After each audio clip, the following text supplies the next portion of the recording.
Erin, is that you on the phone? Yes. Okay, great. Got you then.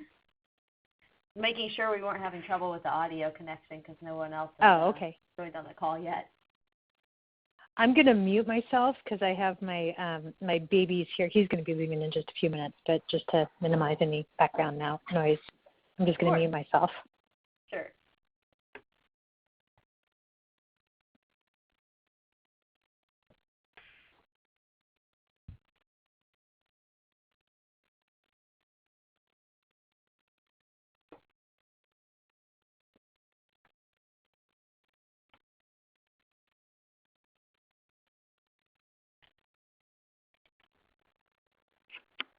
Julie, are you unmuted now? I am. Sound okay? Yep, sounds great. Thanks. Thank you.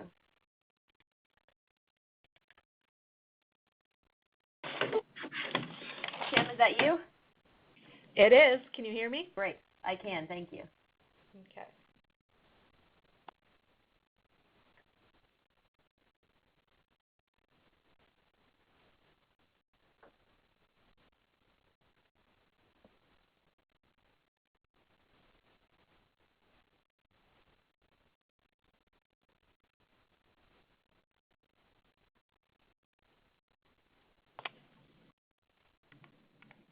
I think I got all the...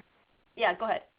Oh, I was going to say, I followed the link in the more recent email reminder that I got, the automatic reminder, and it looks like I'm in the presentation as an attendee rather than a presenter. Yeah, I haven't. Let me promote you really quick. Oh, it's not a problem. I just wanted to make sure. There was another, I actually received 2 emails, and I deleted one of them because I thought they were duplicates.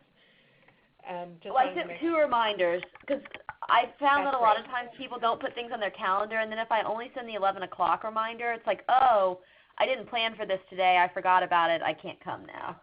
Makes total sense. Just wanted to make sure I didn't delete the wrong thing. Sure.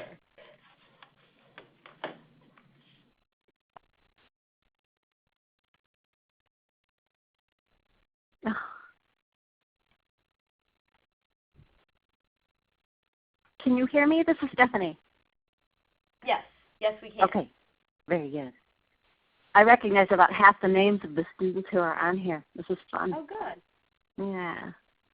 We've got tons of people coming in. Good.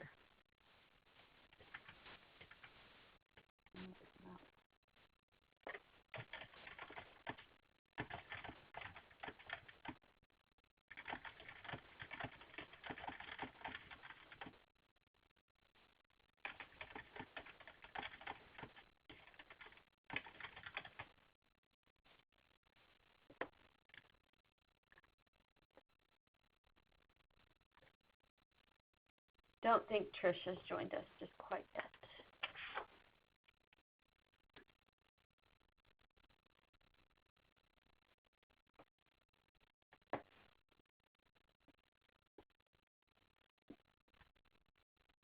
I added the 2 polls in. Let me know, can you see a little window pop up just now as a preview? No, just the front slide. You can view the polls if you want to, but instead of double clicking on the slide, if you hover over the slide, there's a little magnifying glass. That's a preview. I see it. If you do that instead, that's better because it won't open the poll to the participants. Okay. And I think we should be good. And if you are on the phone line as a participant, we'll be getting started right at 1 o'clock. We're just finishing up a few final details. Thanks for joining us.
And we're up to 303 registered participants. Oh my goodness.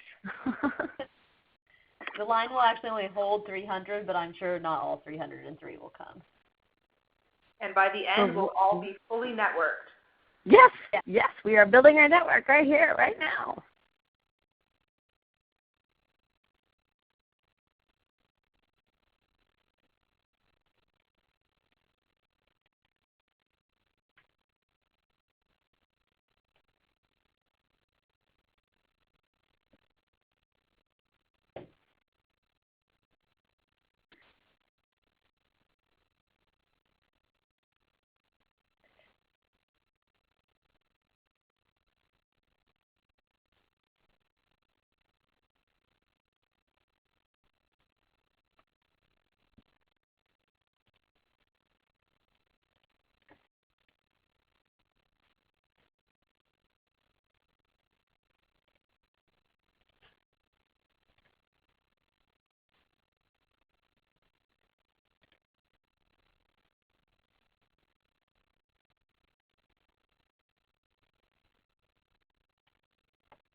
Can you handle that one?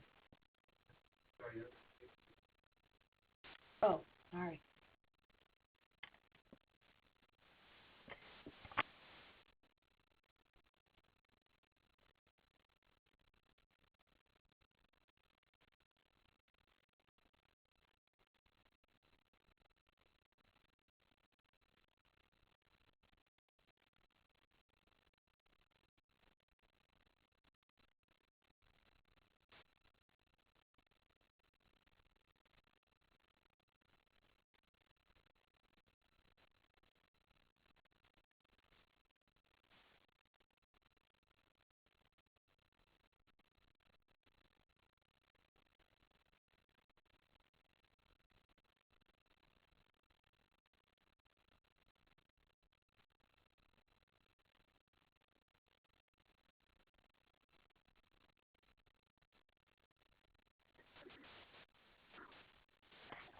If you've just joined us on the phone line, we'll be getting started right at 1 o'clock, and thanks for coming.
Trish, are you on now? I am here. Can you hear me? Great. Yes, we can. I just sent you a message. It looks different, but now it's doing something else. And there it is. Beautiful. Yes, I see it. It's in gray for some reason.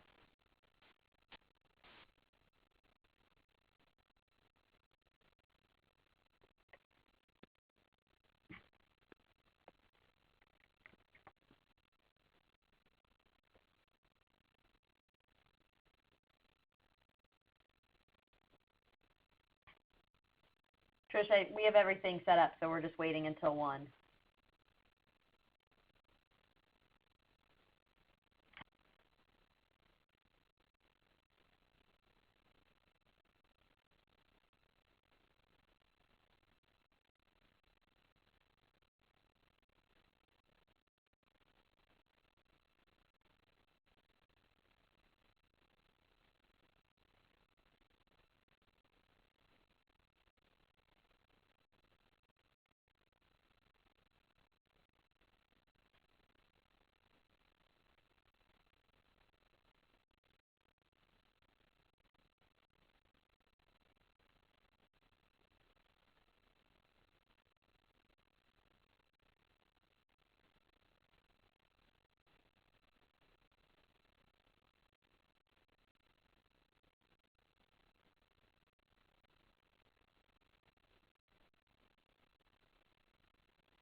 If you're just joining us, we'll get started in about 4 minutes, right at 1 o'clock Eastern Time.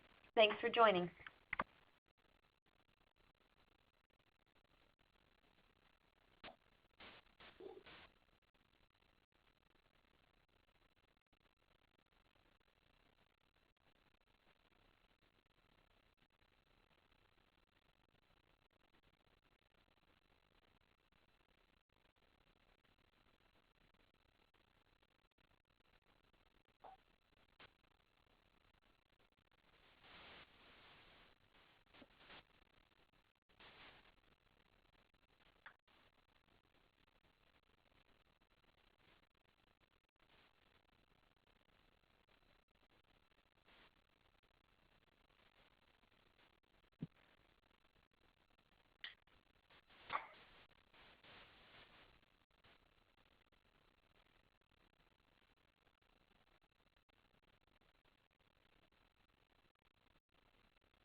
Trish, would you like to go ahead and get started? Sure thing, yes.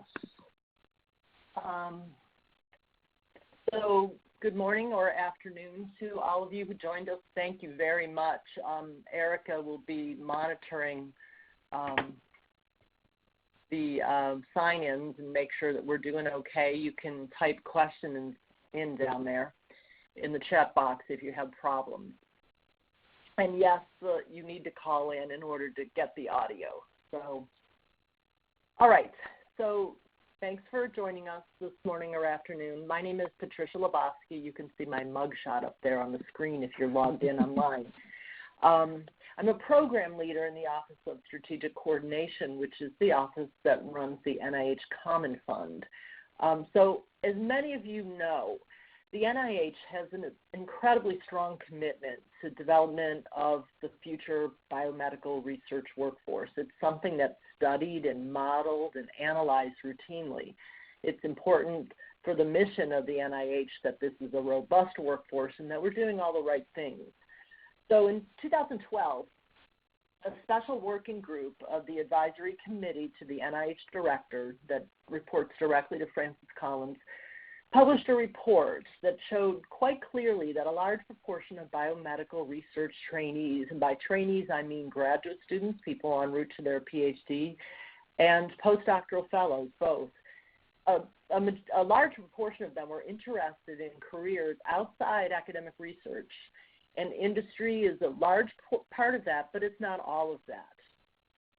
So it became also very clear that many or maybe most academic mentors would not have the context or knowledge to facilitate the movement of their trainees into these different career paths. And that's okay. It shouldn't really fall back onto your mentor.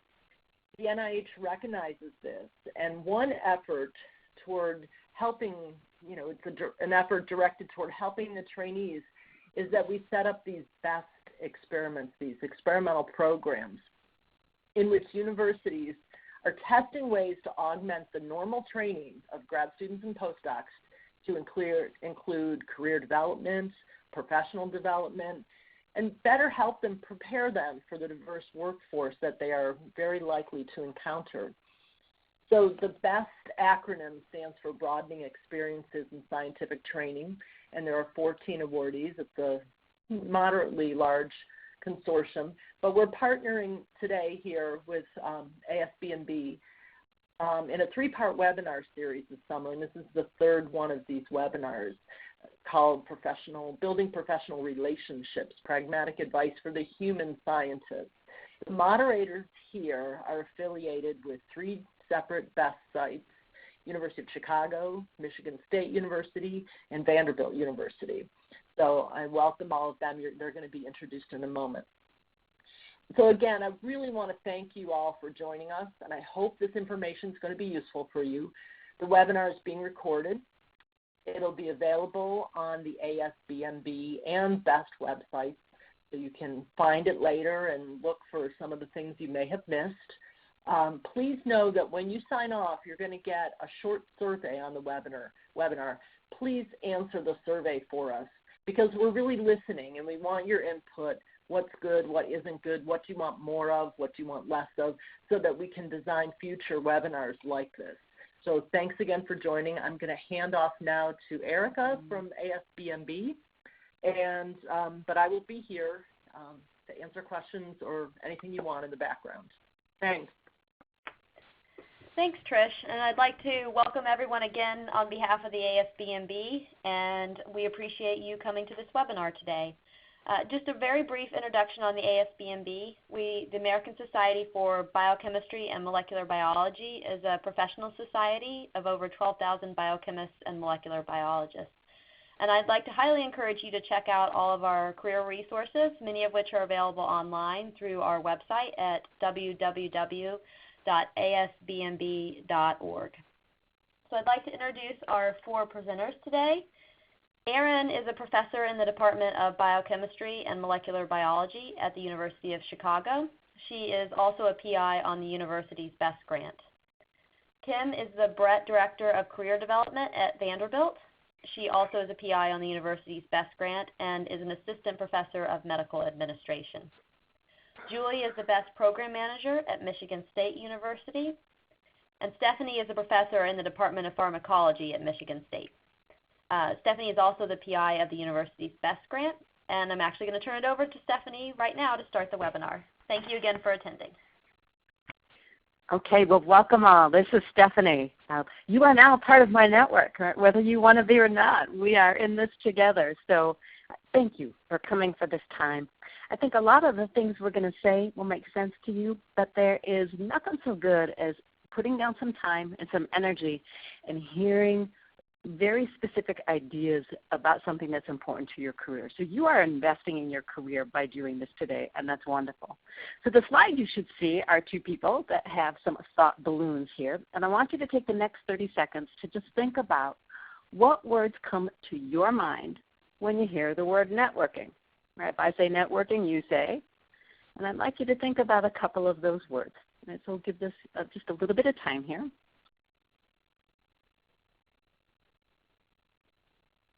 So hopefully everybody's brain is doing its own networking, thinking about what these words are going to be. Okay.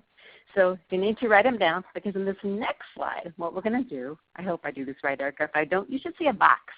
And under this, above this box says, what words come to mind when you hear networking? Please enter all the words I just asked you to think of and put them in here. All right? And then when you've got the words that you think really reflect what you want to do, hit submit. Our idea is to capture what you, as a group of almost 100 strong, are thinking about networking right now. So I'm going to give you about 30 seconds here to make sure that as many of you can put these words in as possible.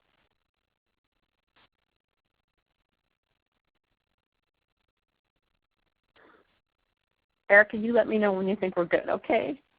Sure. Oh, look, cool. All right, I can see the responses on the right-hand side. Technology is amazing. Oh, this is fun. All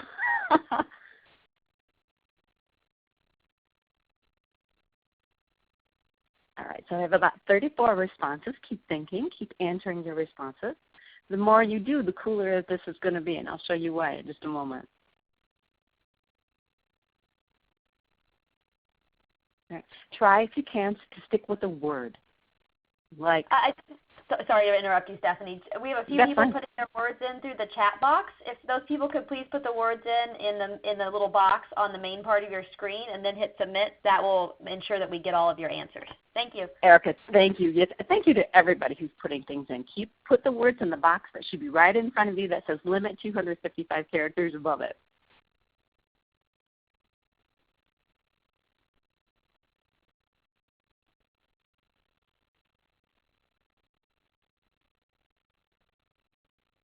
All right, so we are still getting things. I know if those of you that have submitted who are sitting tight, just hang tight. We'll be done in not too long. You can, I think you only get to submit once.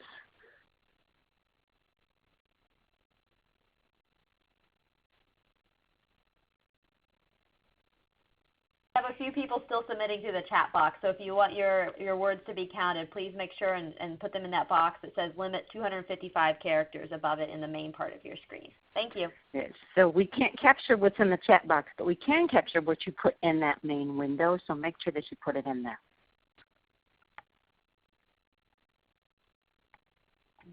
Stephanie, it looks like it's not ticking up much anymore, so it's up to you whenever you would like to call. Okay. So do I need to submit here, Erica, or can I just go to the next slide? Just go to the next slide. Okay. So here's why we want to hear what you think of it, because this is a wordle, as many of you may know, that describes what many think of networking. And you'll see that virtually every word that's on here is negative. And I'm hoping by the end of this hour that we can really shift away from any of you thinking this is networking to networking being something that's actually a privilege and that is enriching to your world to be able to do.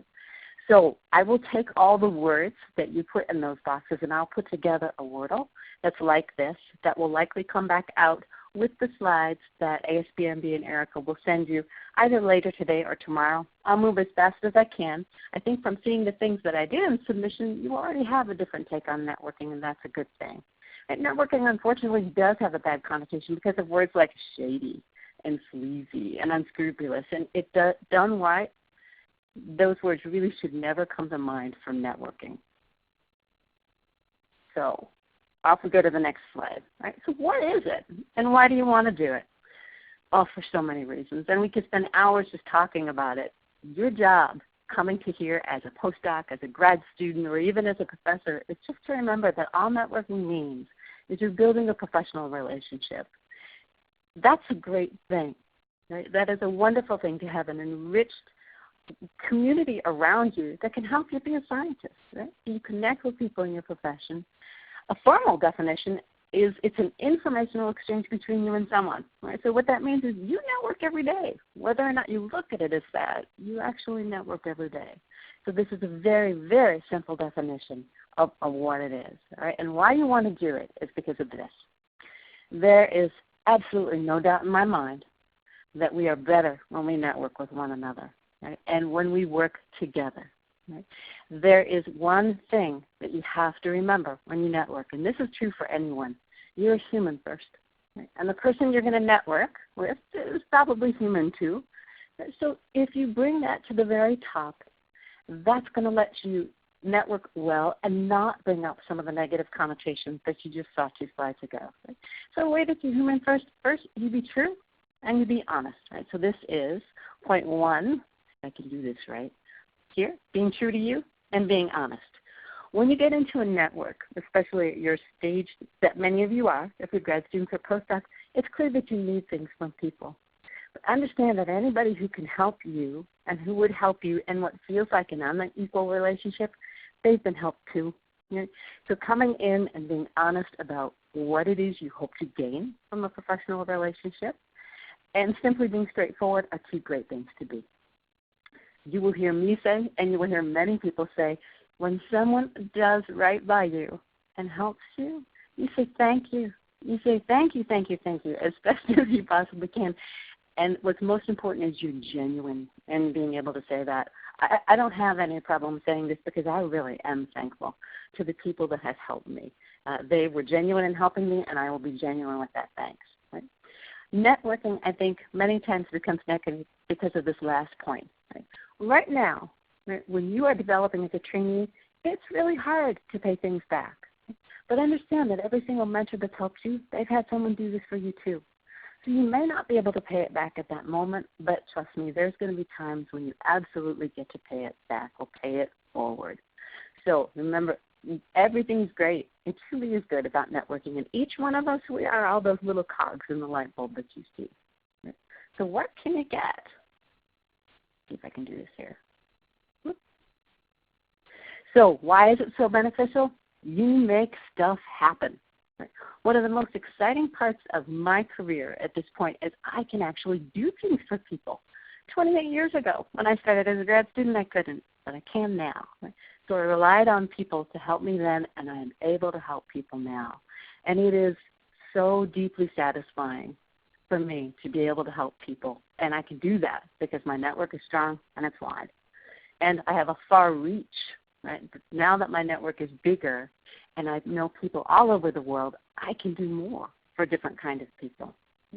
One of the great things about growing older, among some of the negative things about growing older, is your network grows with you.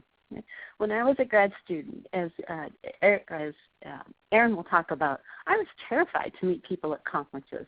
That's how I started growing my network. Now I know people all over the world, and people I can write, people I can call and say, would you please help? I will help you in return in any way I possibly can. Right? So it will get bigger. And one of the reasons that's important is because a lot of the job opportunities that might be available to you, they're going to happen, in part because of this networking. So you being involved simply lets you stay attuned to the different possibilities for you. Right? The more open your network is, meaning you being inclusive, staying in contact with people, that's a great predictor of your career success. All right. I am attempting to move to the other slide. There we go. Okay. So, and I think now I'm turning this over to Kim. Kim, part of my network. Right. Here we go. Excellent. Thank you, Stephanie. So Stephanie just described it.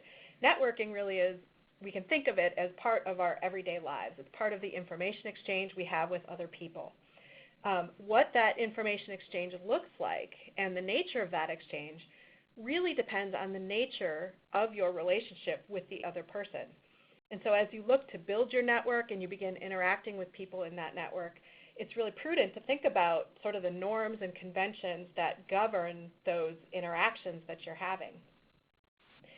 The next few slides are something that let me see if I can advance here. These are slides that I've borrowed from a colleague of mine at Vanderbilt who teaches a workshop on effective workplace communication for our biomedical sciences PhD students and postdocs. And I think it provides a really nice framework for thinking about what is it that you can reasonably expect of people in your network based on the kind of relationship that you have with them. Now I know this is a lot to digest, so I'm going to try to walk through this here and talk through it. In the workshop, my colleague describes 5 different levels of professional relationships, from new people that you meet and casual acquaintances on up through mentors. In general, people are considerate and they want to help you, but the depth of that interaction that you have with them really depends on how well you know somebody. New people that you meet, your new contacts, are people that you can turn to give you information to specific questions. A good example of this would be, if you attend a seminar in your department and afterwards you go up to the seminar speaker and you introduce yourself and you ask them specific questions about their presentation. That kind of interaction is usually limited. It's fairly straightforward and limited and short, often because there's people milling around. And what you're really seeking is specific answers to questions that arose as a result of their presentation. As you move rightward in the table, people in these various categories have increasingly deeper and more meaningful interactions with you. People who can give you advice are people who you've gotten to know a little bit.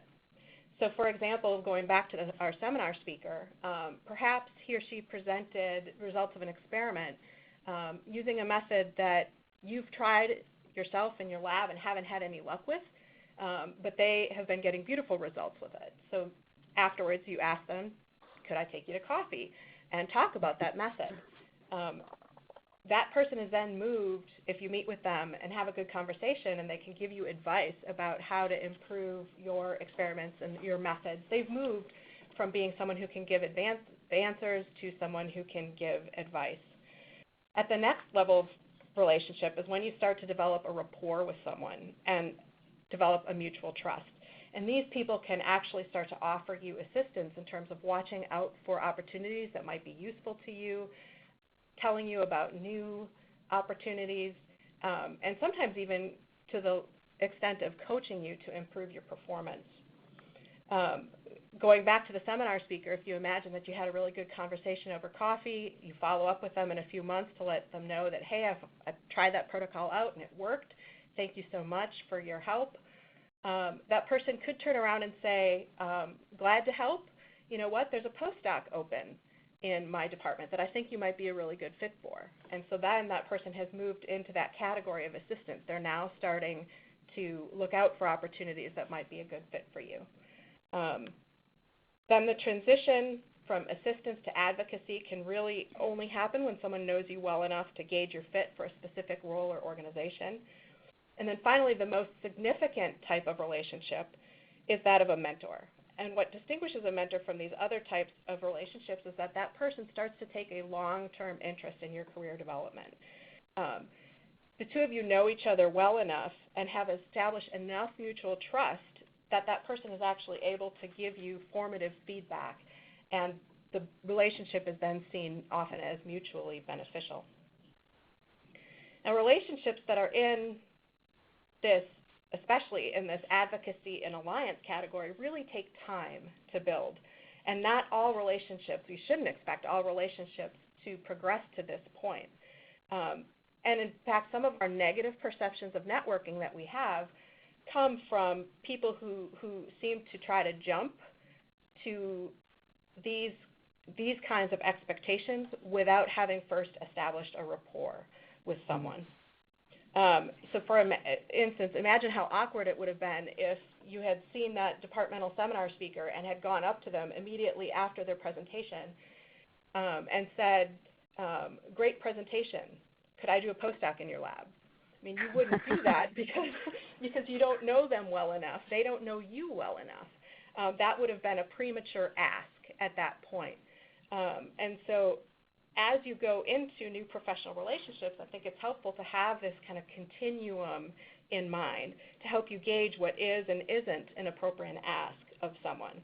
I truly do believe, like Stephanie mentioned, that the vast majority of people, they want to be helpful. And I think all new relationships have the potential to move through this continuum with repeated, positive, ideally mutually beneficial interactions. And so the key really is to get started and start meeting new people and moving them into this continuum. And so I'm going to turn it over now to Erin to talk a little bit about tips for doing that. Great. So, excuse me. So yeah, we're going to be today talking about the elements of successful networking. So what are the things that you can do to actually start establishing networks, either short-term or long-term networks? So in the next slide, here's some just really general pointers to get us started.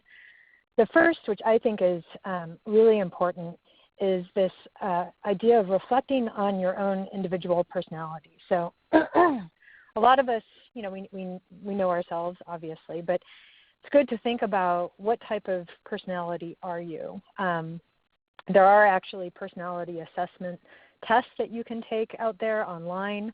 I actually encourage all of my mentees and trainees to actually take those because they can give you some insight as to the basis of your personality.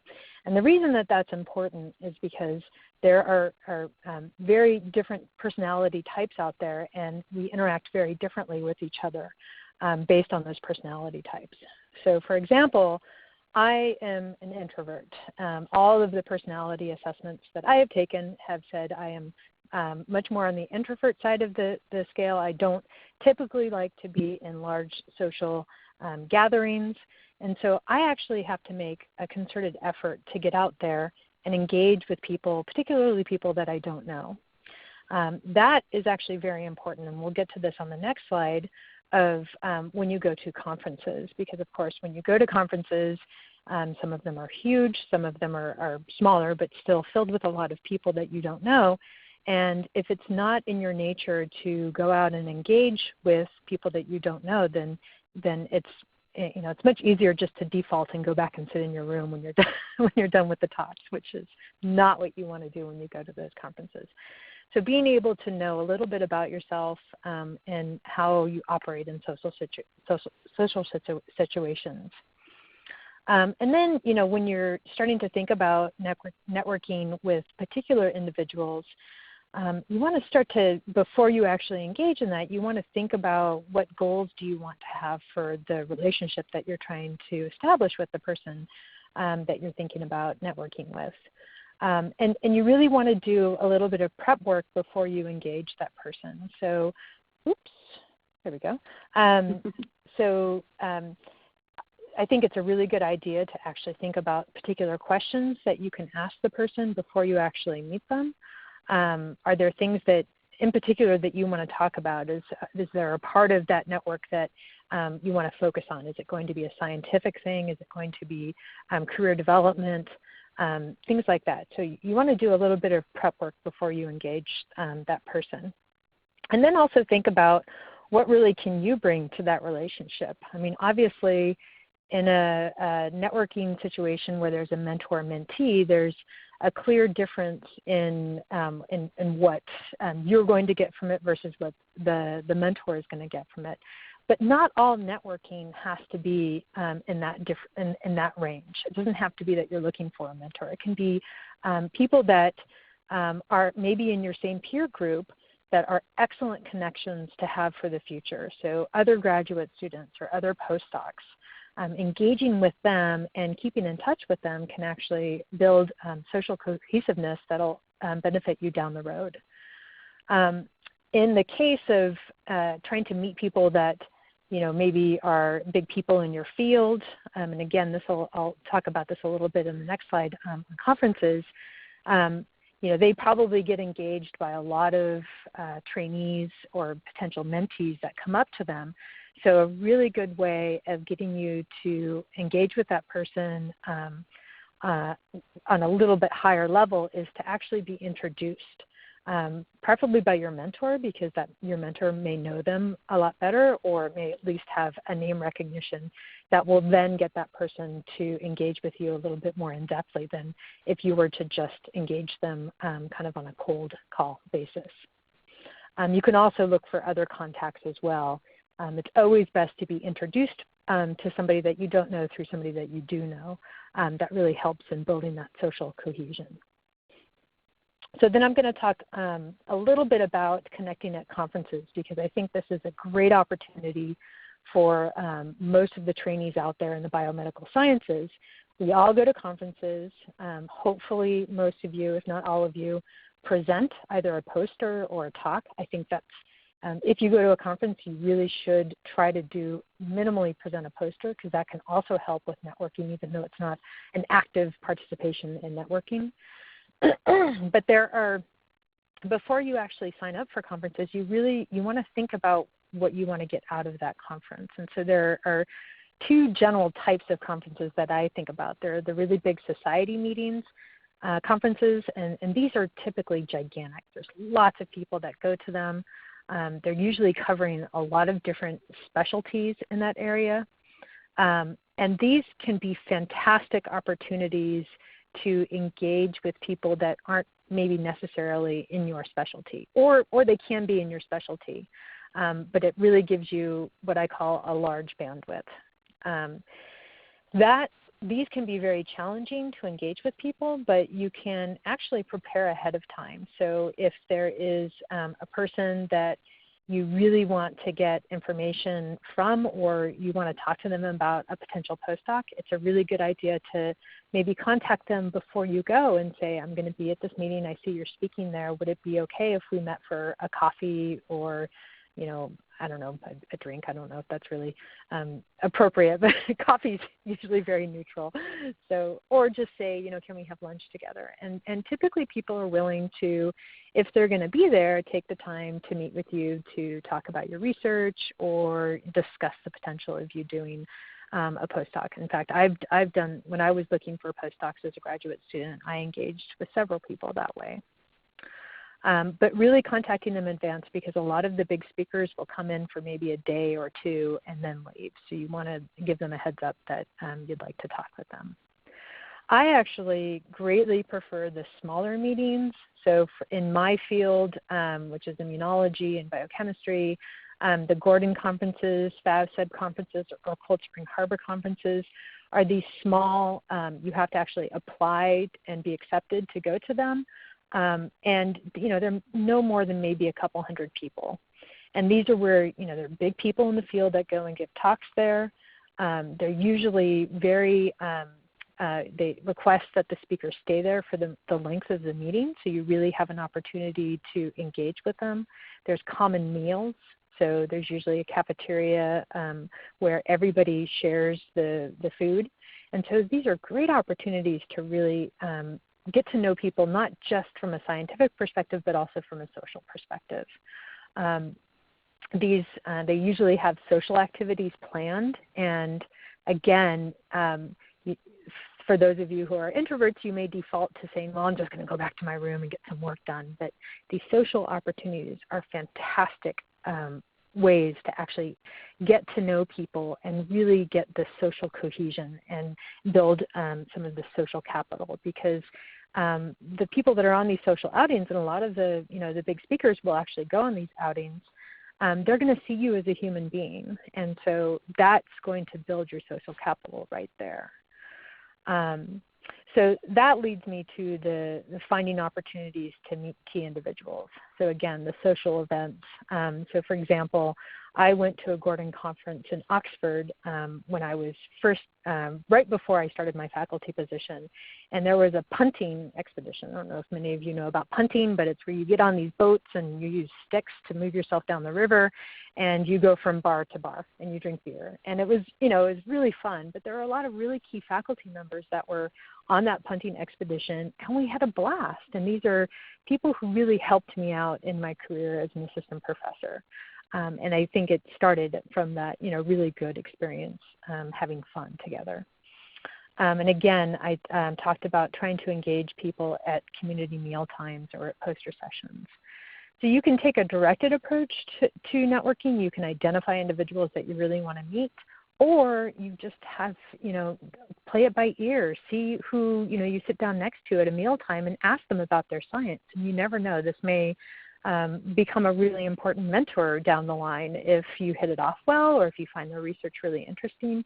A lot of these, wonderful events happen through serendipity. And so, again, if you're more of an introverted person, try to take this as an opportunity just to get out and meet new people that you may not meet in your own setting in the lab.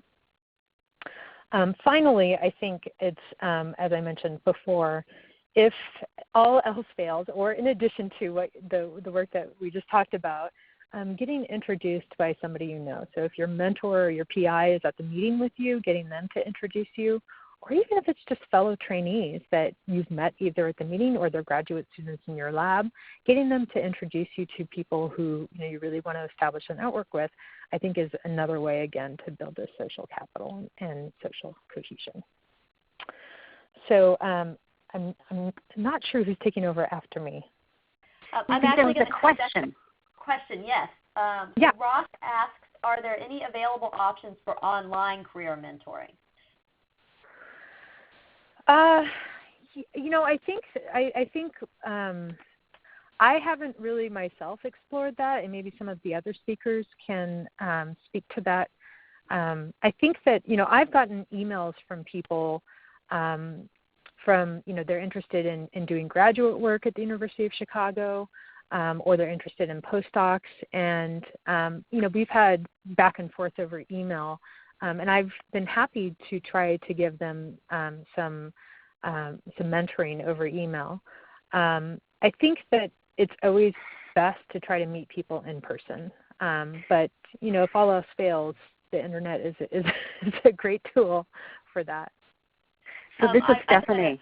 Go ahead, Go Stephanie. ahead. So there are some online networking, but many of them seem to be society specific. So if you go to the American Heart Association, some of their meetings will literally try to link up, especially international students, with a mentor that's here in the U.S.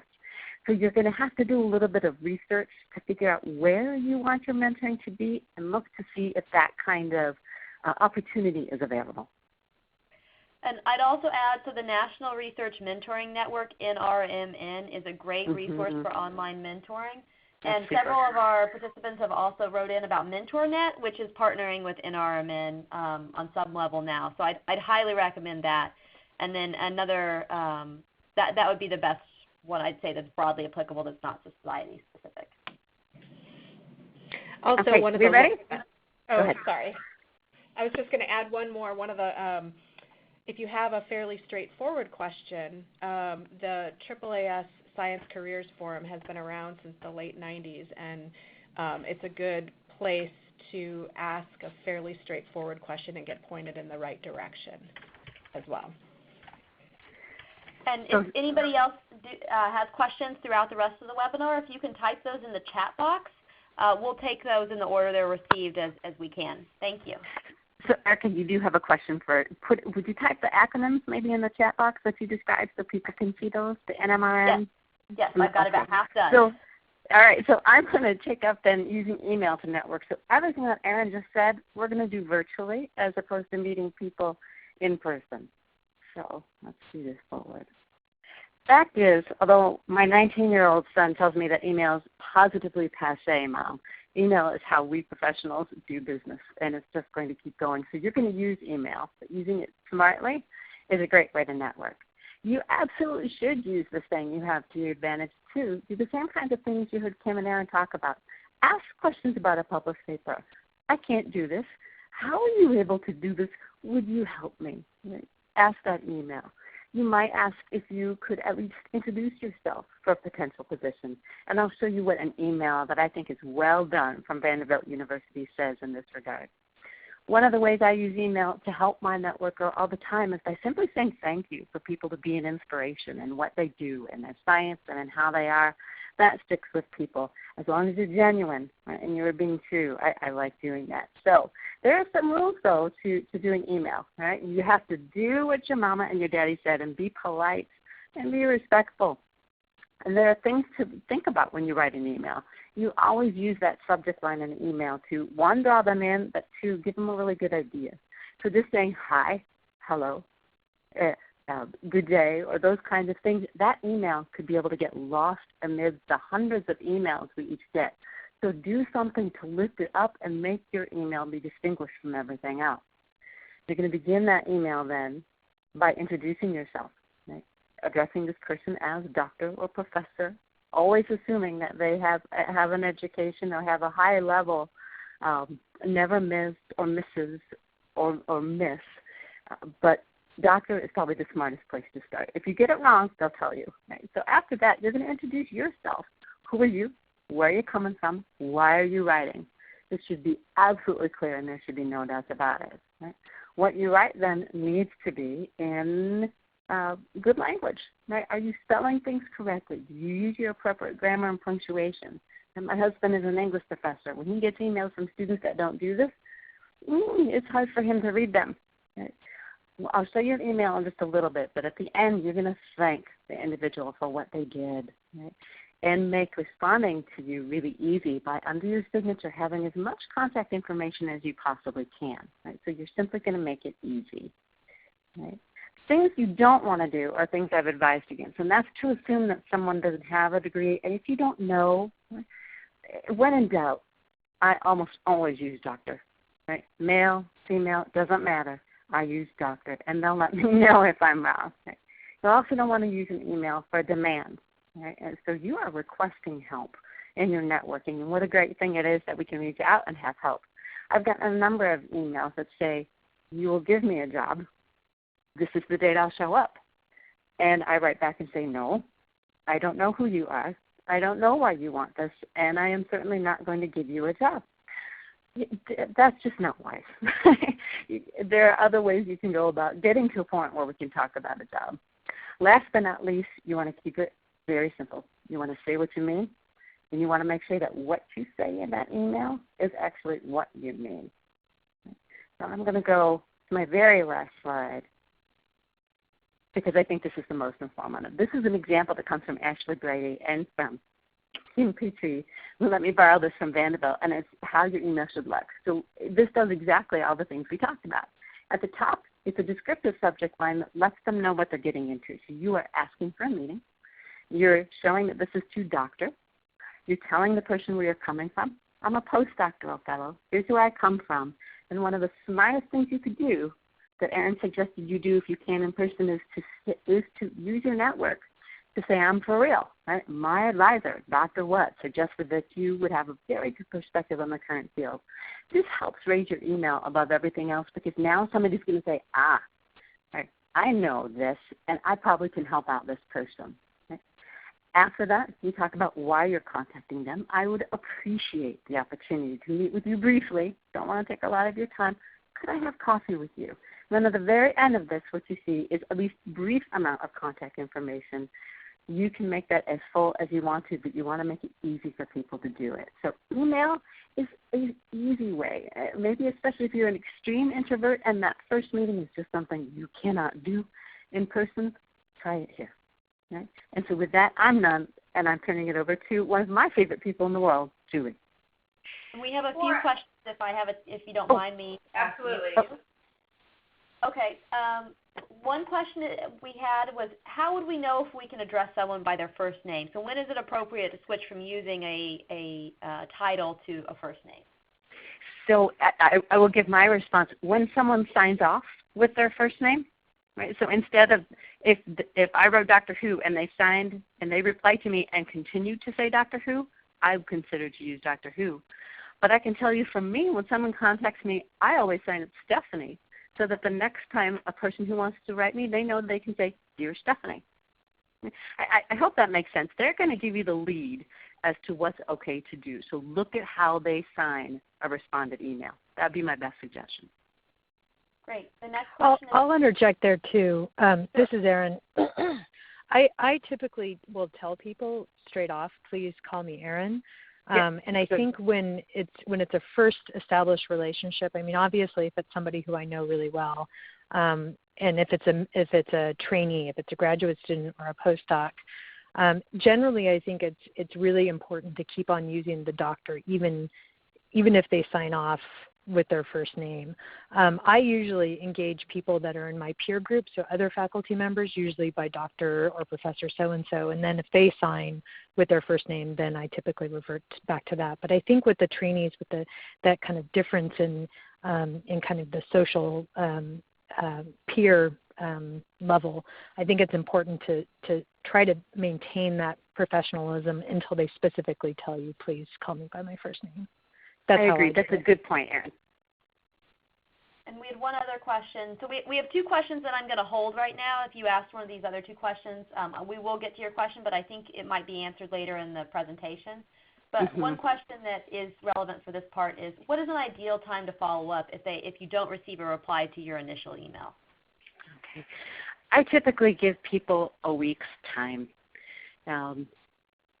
Only to be sure that my email has been caught in spam, that I didn't try to send something that's too large. That's my rule of thumb, but I don't know what others would say. Erin and Kim and Julie, what do you think? So this is Erin again. I actually think a lot of faculty, so if you're trying to contact a faculty member as a trainee, a lot of faculty members will actually ignore your first email specifically and wait for you to follow up with the second one, because then they know you're serious. So I think it's very, very important Probably to true. follow up within a week, because you get a lot of requests actually, from all over the world for people wanting to do postdocs in your lab, and you can clearly see that they are just copied and pasted. So I think it's really important, if you're genuine, to follow up if you haven't gotten a response within a week. And, just reiterate how interested you are in a position. But, in that email, you really this should be personalized for that individual. It shouldn't be copied and pasted. And using different fonts a really bad idea too. That's a really good point, Erin, and one we hadn't brought up before. This is Trish. I know when I see an email that starts out in one size font and then goes to another, and then there's a little bit of, the Doctor Who is written in there, or your lab that works on blah, blah, blah is written in there and it's yet a different font, you sort of go, wait a minute. I'm one of 100. And I know, because I work on a Mac and a lot of people don't, that sometimes I will cut and paste different bits from emails and put them together. And so what I try to do is pull everything out, make it in Word, make sure it's professional, it's what you want it to say, and then paste that together into your email. And then maybe the Outlook won't jumble it up, because we all use things over and over again, and that's normal. But you don't want them to make them feel that they're one of 100. What a great idea. It wasn't my idea. yeah. But to remember to say it, that's wise to do. So that was Rebecca Lindsay, who works with me at NIH, who I think is on the phone. That was her idea. Anyway. Good for her. Okay, I'm done. Okay, I'm going to move on quickly into our next section on LinkedIn, not because I want to cut off the really great conversation, but I do actually want to get through the next two sections so that we leave time at the end for the excellent Q&A that I know many of you have already started. So let's talk about LinkedIn. As Stephanie said when she started the email section, we want to remind you and encourage you that they're in between conferences and in between informational interviews, which is the next section. There are ways that you continue to grow your network, and LinkedIn is certainly one of those ways. So real briefly, I'm going to give you a couple do's and don'ts. I actually frame them all as do's to take a positive spin on it. But the first thing you need to do is have a LinkedIn account. It is expected. It is widely considered to be the most effective networking tool for professional relationships. And even if you feel a little bit conflicted about social media or social networking, LinkedIn is an expected part of your professional identity and portfolio. You do not want people to have to dig through the bowels of the internet to find information on you. And if your LinkedIn profile can rise to the top of their search, all the better. Why? Because you have curated the information that's on there. So you should have a LinkedIn account. If you already have one, great. If you're just setting one up, great. Please do that sooner than later. And when you do sign up or when you modify your settings, you have to have it associated with an email address. Now, many of us, most of us probably, have it defaulted to our institutional email address, and that makes very fine and good sense. But I would encourage you to actually change your primary email address to another email address that will follow you throughout your career. In my case, that's a Gmail account, and I use my MSU account as my secondary email. Why? Because I'm not actually sure what my institutional requirements are for retiring my email address, and I would hate for my LinkedIn account to be tied with an email address that does not follow me when I leave, for example. But it's important to have your institutional email account linked to your LinkedIn because people can search through those connections and find you that way. So in your LinkedIn account settings, be sure to have two. An email that can follow you throughout your career and one associated with the position you're currently in. Second thing, keep it updated. Now, LinkedIn is not Facebook, it's not Twitter, it's not Snapchat or Instagram or anything that you should be using to follow your day-to-day activities and what you had for lunch or what movie you're going to go see. That's not its purpose. But do keep it interesting, do keep it active, and do keep it lively. If you have a new paper come out, you put it up on your LinkedIn profile. Keep new content just to show that you're actively managing your LinkedIn profile. Here's a big one, pictures. You need to have a picture on your LinkedIn profile, and if you don't already, you really should. It's very strange when you go to find somebody on LinkedIn and there's no picture. It's just not how it's done among professionals. And I would add this. When you're selecting a picture to put up on your LinkedIn profile, don't use a selfie. I've also read that this is good advice for dating services, but in general, don't use a selfie. Ask a lab mate, ask a colleague, ask a friend to take even a halfway decent picture of you that you can use as your LinkedIn profile. Keep in mind what the background is. The background should not be a bar, for example. I've seen that, and it just does not send the professional message that you want. You'll see on our slide, actually, that I have this picture of one of our best trainees. Her name is Kirti, and there's two different pictures of her. Both of them would make great LinkedIn profile pictures, even though they're quite different.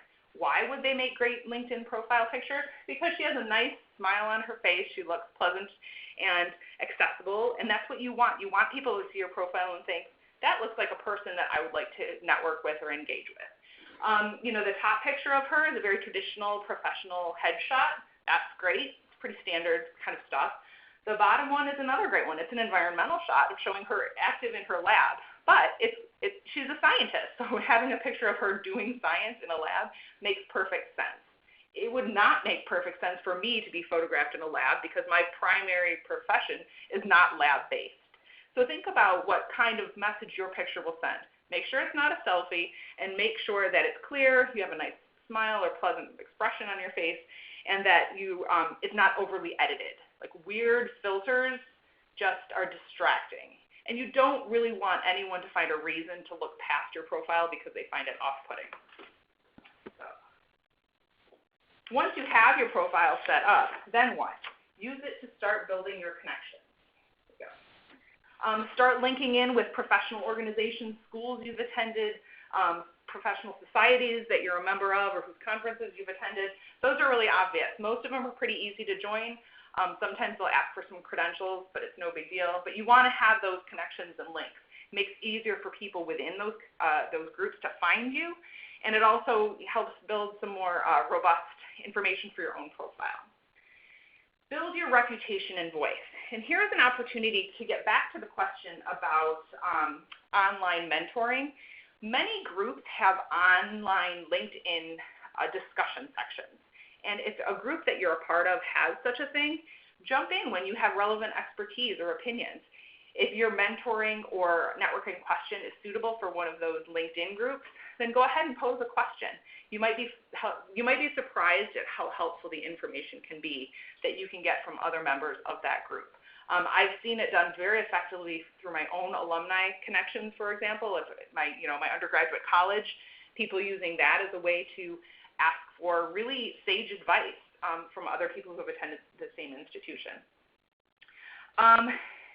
I will give you this caveat, though, as you're thinking about which groups to join. Think about how your various interests and participation might work both for you and against you. For you would be the institutions you've attended or are attending. Against you might be, for example, political parties. Even if you're very politically active and have strong political views, openly linking to that may or may not forward your professional goals. If you are working as a lobbyist or want a political career, then perhaps that suits you. But in general, unless your work is inherently political, it's best to avoid those kind of affiliations.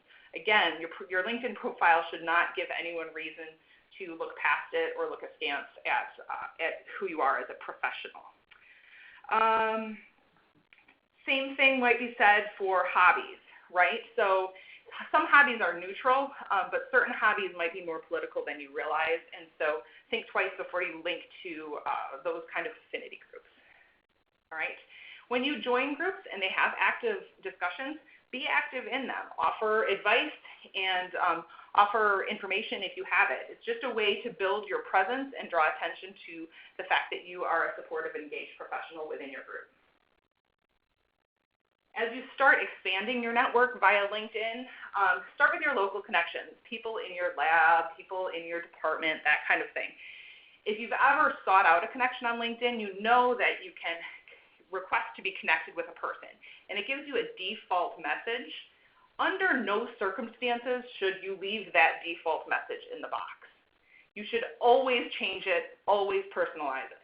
Even if the default message, you delete it and you put, "Hey, Josie, I'd love to connect with you because I sit next to you in lab. Thanks, Julie." Great. Then Josie knows it's actually you that's trying to link. This is especially important if you are trying to link with someone you don't know. You need to fill in the blanks for them, give them the context for your connection. In fact, just yesterday, I received a LinkedIn request from someone in a completely different field. And typically I would ignore that because too often it's the default message. I'm going to ignore it. Instead, this person actually took the time and said, "Oh, it turns out we have a mutual friend in common, and we attended the same undergraduate institution. I'm new in town, and I would love to connect with more alums." Great. That's an easy accept for me. But I would have ignored this person had they not taken the time to actually change the message. So as you move into connecting with those you don't know, be sure to contextualize the reasons why you're hoping to connect with them. All right. And last but not least, LinkedIn should not be a chore. I mean, I'll be honest. Sometimes it feels like a chore. Sometimes people who are heavy users of it make it feel like a chore, but it's not. It is the most widely used professional networking site out there. It's free, and it can be very effective if you do it correctly. This is especially true if you're in an area where you don't have a lot of immediate, close-by geographic colleagues, and it's a way to help expand not only your network, but your reputation among various different groups. You shouldn't be on there all day. We all have work to do. But check in periodically, make sure you're updating with new professional movement in your career, and use it to your advantage. I'm actually going to turn it over next to, I forget, Kim, are you doing informational interviews? I am. Okay. All right. I'm just going to interject really quickly. Sorry, Kim. We've had a number of really great questions asked, and we are going to get to those. I want to let the speakers go ahead and finish up with their slides, and we'll save these questions till the end. So we'll probably go a little bit over 2 o'clock Eastern Time, but please stay on. The webinar is not going to end right then. If you need to leave, feel free to do so, but feel free to stay on and continue asking questions. And if the presenters can stay, they will, and if they can't, then they won't. Thank you. Okay. Well, I've been kind of keeping an eye on the questions, and I saw that somebody asked about informational interviews, which I was really glad to see. Another question that came up in the chat bar was about how to follow up with people once you have connected with them. And informational interviews could be one way to do that, to follow up with people that you have connected with or people that you have recently met. In general, they're often an underutilized networking tool and a great way to build out the group of people that you know.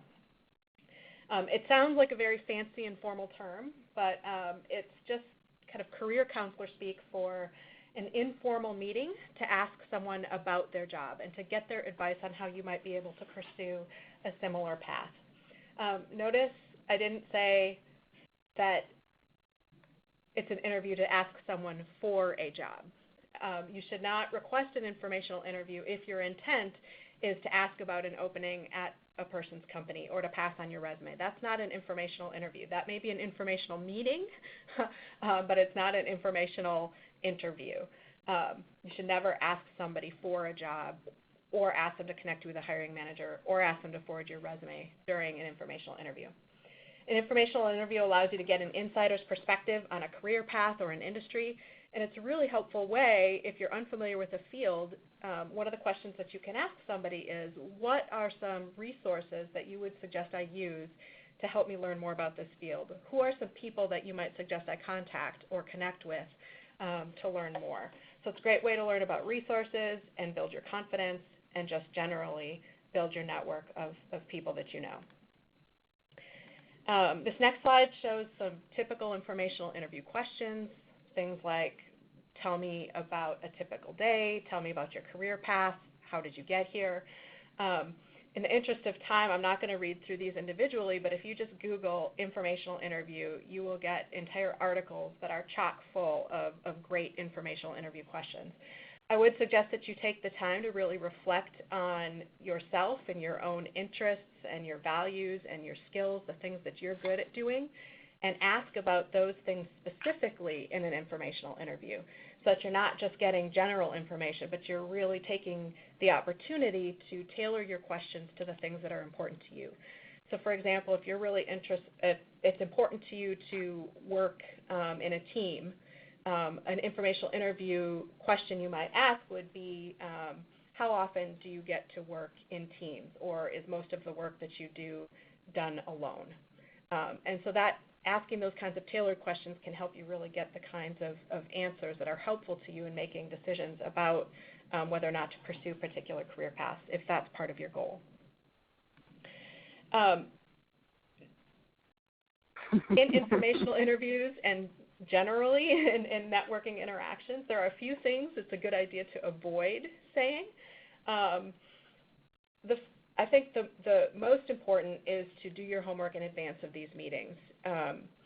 It shows that you respect people's time. It shows that you're self-sufficient. If you go into a meeting and ask a question that is something that you could have learned through an internet search, it's not really showing that you're very self-sufficient. So just as you would prepare for a job interview, prepare similarly for an informational interview and try to get as much information as you can before you meet with the person. It's perfectly okay to confirm your understanding or to ask people to explain what you've learned and to say, has that been your experience?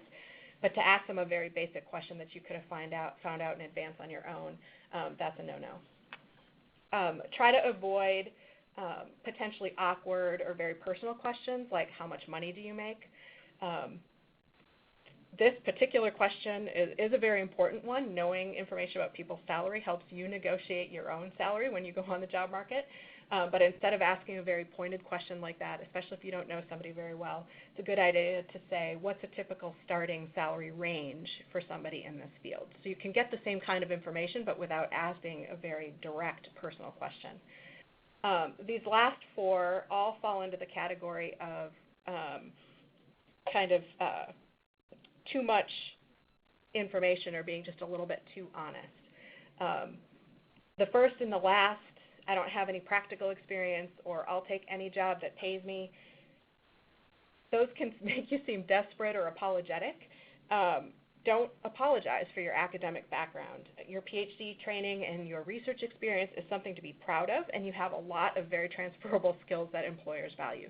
So these kinds of statements really sell yourself short. So don't say things like that. Practice not saying things like that. Just bite your tongue if you feel compelled to say something like that.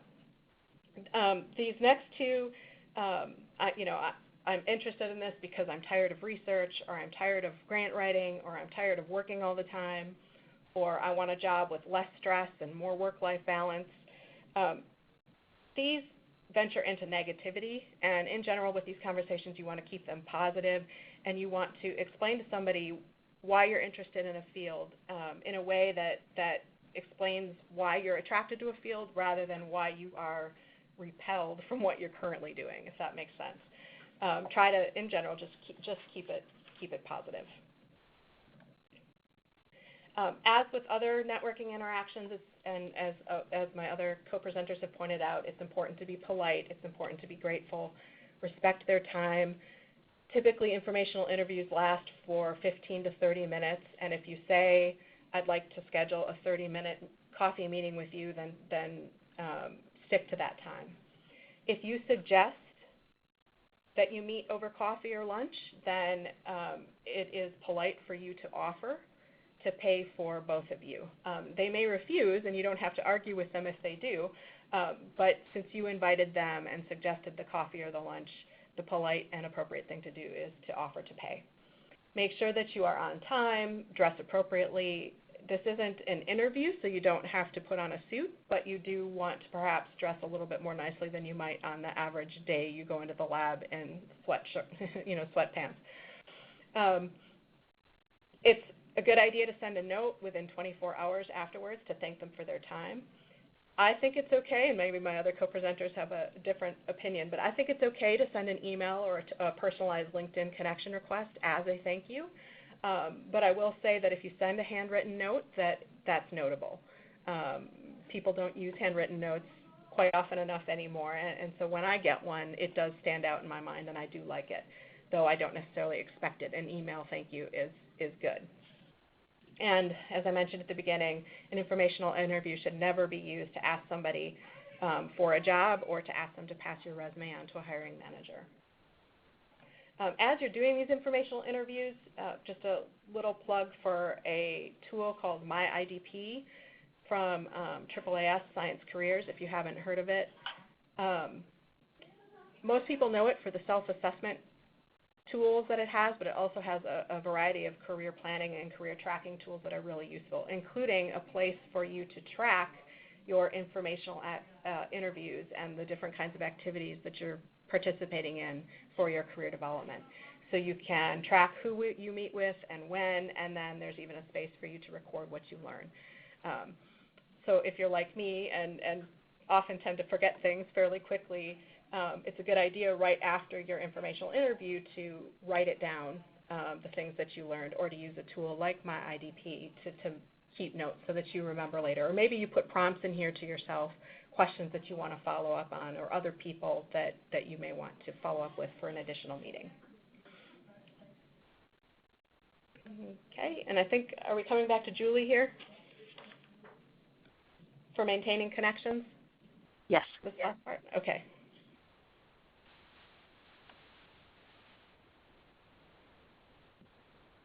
Julie, I think you might be muted.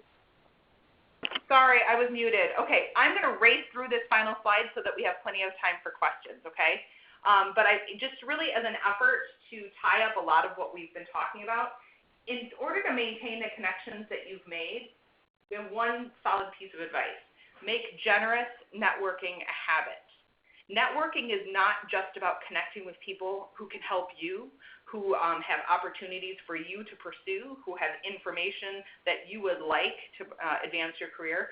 Networking is all about using what you have to bring people together as well, right? So some just general tips that anyone at any stage in their career can do to enhance their network. Anytime you encounter something interesting, think about how you could share it with someone else.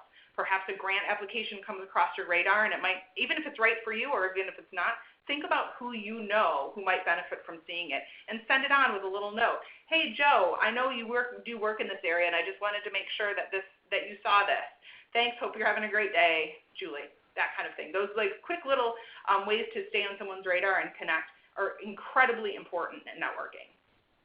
Secondly, if you're going to an event and it's appropriate for you to do so, see if someone wants to come with you. Don't just drag your best friend along because you don't want to go by yourself.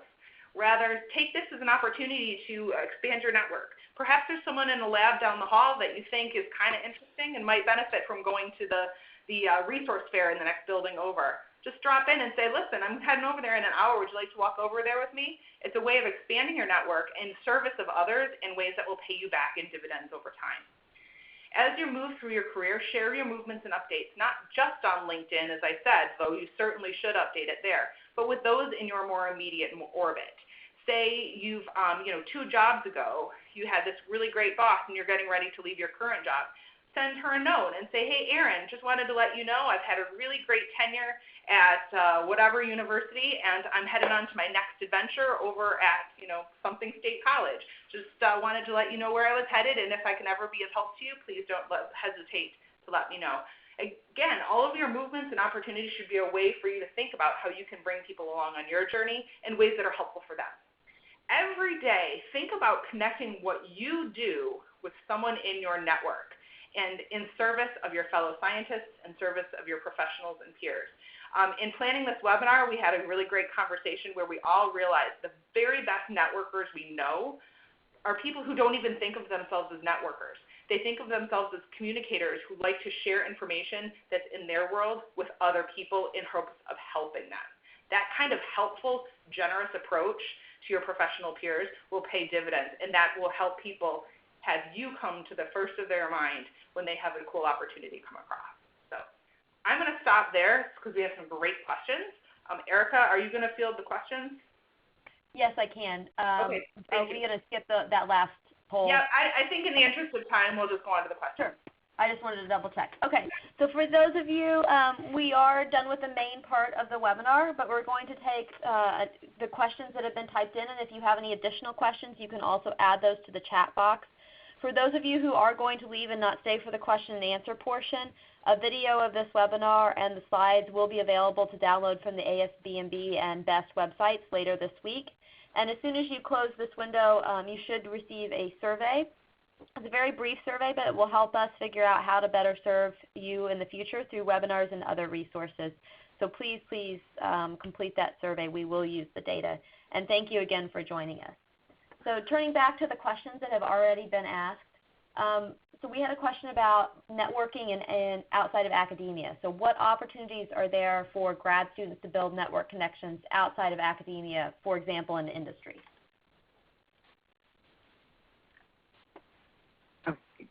This is Stephanie. I mean, one of the things you can do is look at the places on LinkedIn, as Julie described, that you are interested in, and find out who has a presence, right, in LinkedIn. Right? There again, if you want to send somebody a message to say, do you have opportunities for me, a very personalized, formal note through LinkedIn is a way to do that. Right? Once your network grows, then you have more people to talk to about that possibility. But that is just an easy way to start. I would also interject. This is Erin. I have a lot of friends that I was either a postdoc or a graduate student with, and they have gone into industry. And so I think, even asking your mentor or your PI, hey, do you know anybody that's working at such and such, a company? Could you make an introduction for me? I think you'd be surprised to see how many of those connections actually are out there. And the bio convention might be a good pick for some people, especially if it happens to be in your area the year you're looking. So that's a very large convention that brings a lot of biotech together. So the next question, when you don't have the opportunity to meet with someone in person and emailing is your only chance to meet them, how can you show your interest through email? Should you say that you're interested in a postdoc in the first email? What are some strategies there?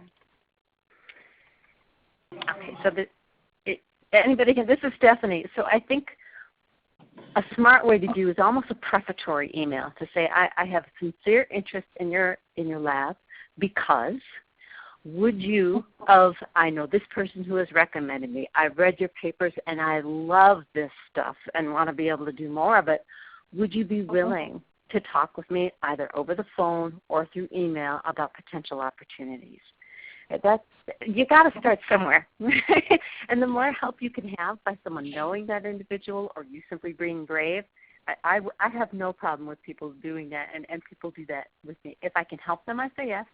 If I don't have the opportunities to be able to help or don't want to further this conversation, then I'll say no. And what are you out? You're out a couple minutes and an email. I think, this is Kim, I think that's a really great suggestion that Stephanie had, to be sincere and be enthusiastic, be specific about what your interest is, but expect that that's going to be a two-part interaction. There's a first introductory email that you'll follow up, hopefully with a phone call or perhaps a second email after they respond, where then you can lay out in a little bit more detail what your interests are. I would avoid on a first email writing something that is so long that they have to scroll a lot in their email. That's sort of my rule of thumb. When I get those emails from people, I don't have the time or the patience or the energy to run through and read all of it. If somebody asks and gets to the point fairly quickly and they seem sincere and they clearly know what they're asking for, I am happy to set up a time to talk with them further and really, really dig into the details. So if someone sees a relevant job in industry, is it suitable to ask a person with whom they've conducted a prior informational interview to serve as a reference for that job?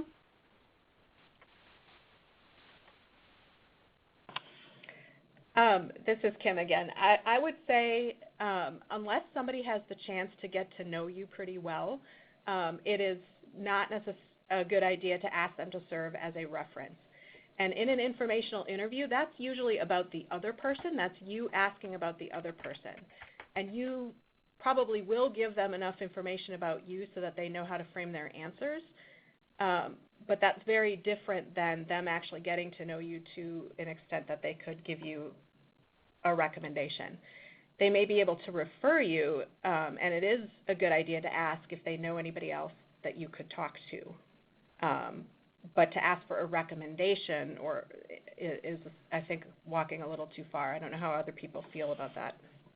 Yeah, Kim, this is Trish. I completely agree. I mean, one of the things you're letting yourself in for there is, what if you did not really make such a great impression on that person? You don't really know, right? If you listen to them talk for half an hour about their career, they don't know anything about you, and they might have thought that the fact that you're asking for a reference is a sign that you don't have other people in your network that know you well enough.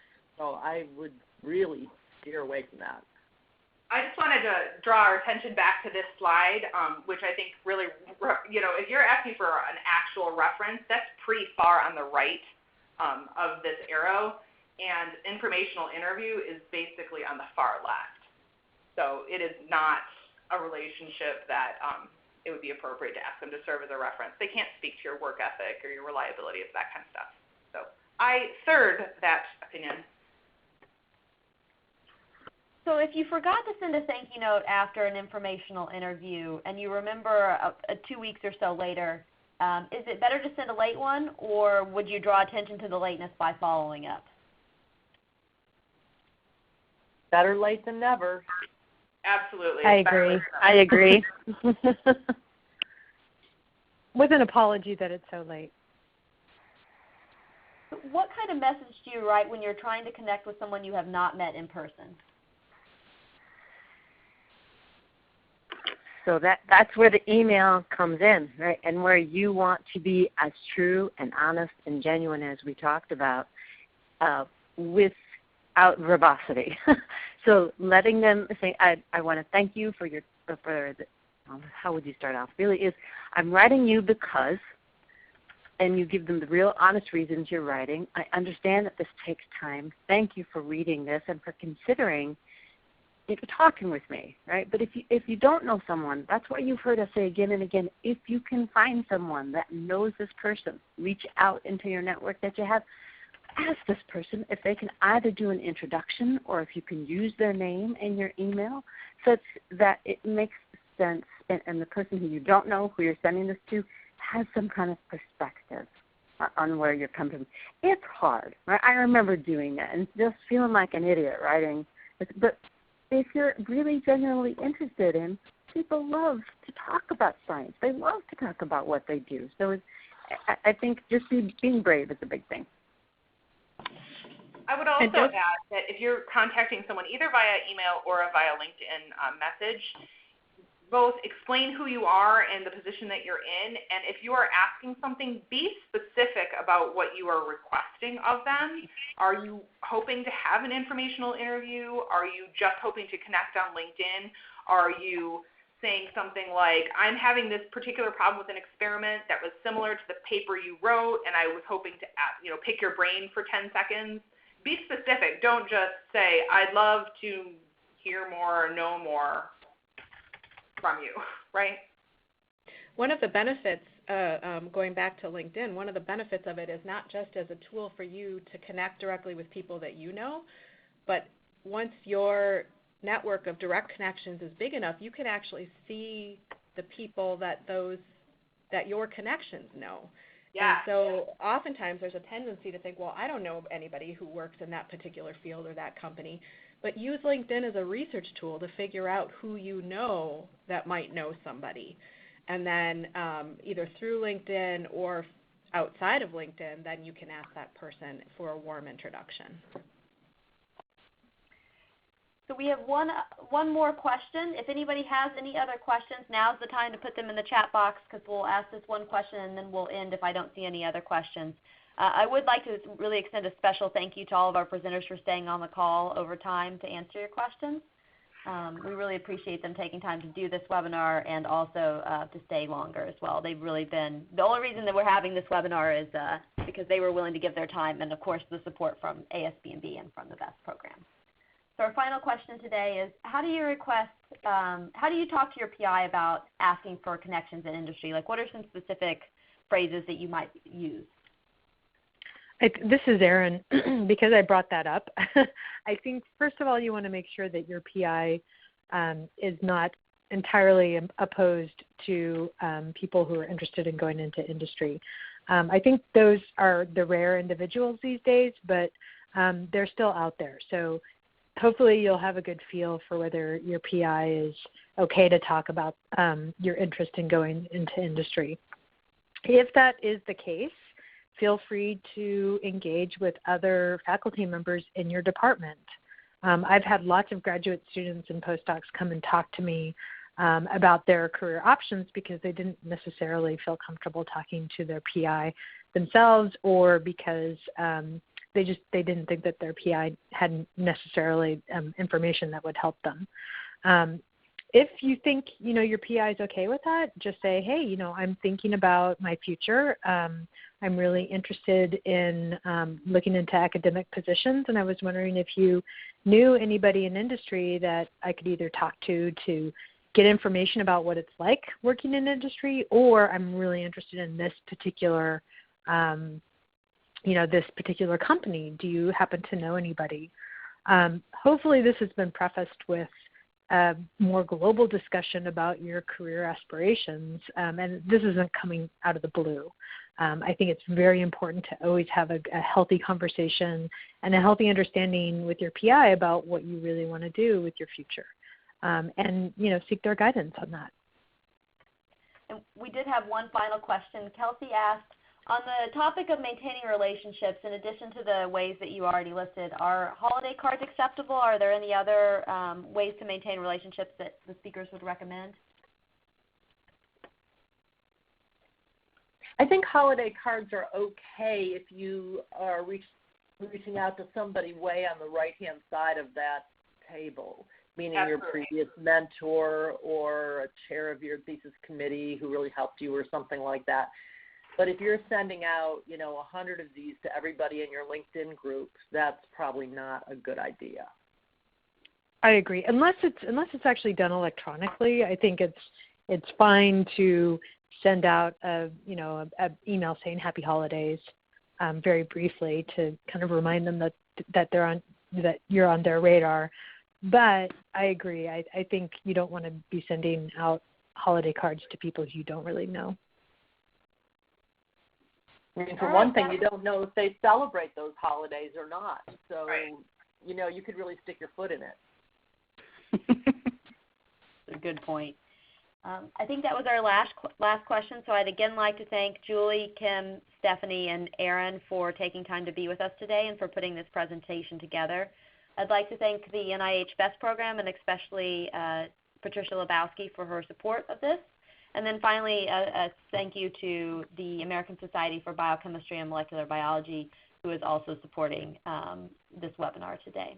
So again, the slides and the recording of the webinar will be available on the ASBMB and the BEST websites later this week. And please take time to complete the survey and check out the ASBMB career resources on our website. Thank you. Thank you all. Thank you. Thanks, Erica. This is Stephanie. Yes. Will you send me the file so that I can get all of those words from you? Yes, I will. It's marked in bold on my to-do list here. Okay. All right. I'll look for it then. Welcome everybody to our network, and thanks so much. Thank you. Bye-bye. Bye-bye.